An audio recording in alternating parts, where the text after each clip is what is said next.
মইশা তার মিষ্টি ওই তো ভালো হয়েছে, তাহলে আর আমার গুড় কেনা লাগবে না। তাও কেনা লাগবে তোমার ওরও মিষ্টি হলে কি হবো, তোমার চালের গুঁড়ার মিষ্টি কেটা দিব না? চালের গুঁড়া এর ভিতরে ছেড়ে দিলে পরে এডো মিষ্টি হয়ে যাবে। তাহলে হালকা মিঠে হলো।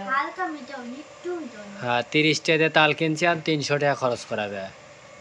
ওই তোমার দাদা আসার সময় নিয়ে আসতেছে আর কইতেছে না, কয় 30 টাকা তাল কিনে আনলু এখন 300 টাকা খরচ কর। বললাম কে? কয় গুড় কিনে লিয়ে আएगा, नारकेल किने लिया आएगा, तिल किने लिया आएगा।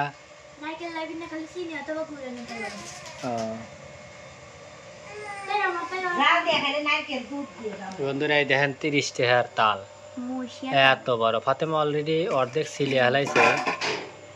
এই যে এটা হলো 30 টাকার তাল, মশিয়া তাল।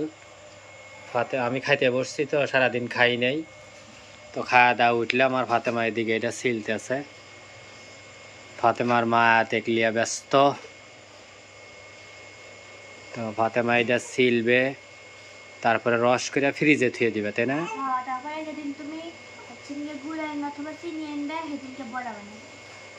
আচ্ছা ঠিক আছে, তো আজকের মতো এগুলা ছিলতে শুরু করো এবং ছিলা কমপ্লিট করো।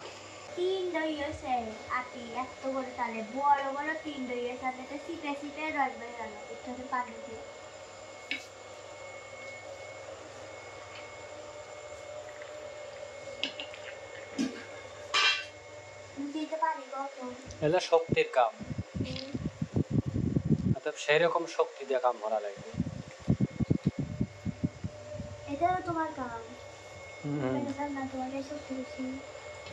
ওগুলো মেয়ে মানুষেরই কাম, শিখে যাও। মেয়ে মানুষের কাম, কিন্তু মেয়ে মানুষের কাম দাম নাই।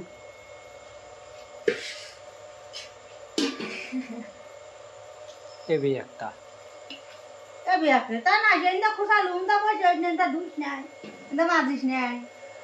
কাম উল্টা পাল্টা হলে তো কয় কথা শোনাই লাগবে।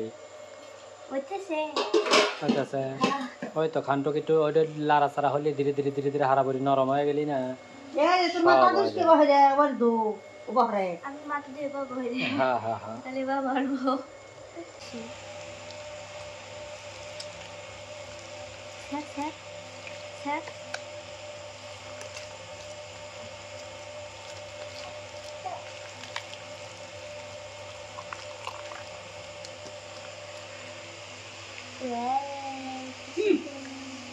শয়তানি করো না, ধীরে ধীরে সুন্দর করে ওইটা লাড়তে থাকো। লাড়তে ওই সোফাগুলো আছে না, ওই সোফাগুলো ধীরে ধীরে, হ্যাঁ ধীরে ধীরে ছুটে আসবে, সোফাগুলো ইজি হয়ে যাবে। ধীরে ধীরে লাড়তে থাকো, ওর হাতে জোরাজোরি হইবে না, একটা করে লাড়ো নিপিস করে।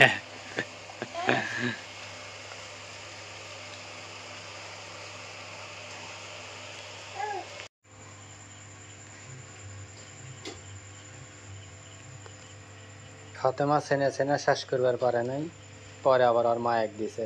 আমি কইতে পারি না, আটি তো বড় লিসাও খাইবার লেগে। আমি জীবন নয়টা হচ্ছে, তুমি খাও। তুমি তুই খাও। আর এদিকে এই যে নিতেছে, নিয়ে লাইটে দিয়ে সেকে পরে রসগুলা শুধুমাত্র থুয়ে দিবি।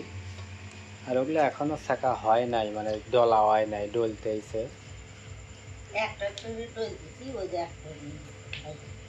হ্যাঁ 3 আটি হয়েছে তো, 3 জনের 3টা, একটা ফাতেমার, একটা আয়াতের, একটা ফাতেমার মায়ের। আমার ভাগ্যে থাকলে তো তাহলে তো ওইলই নি।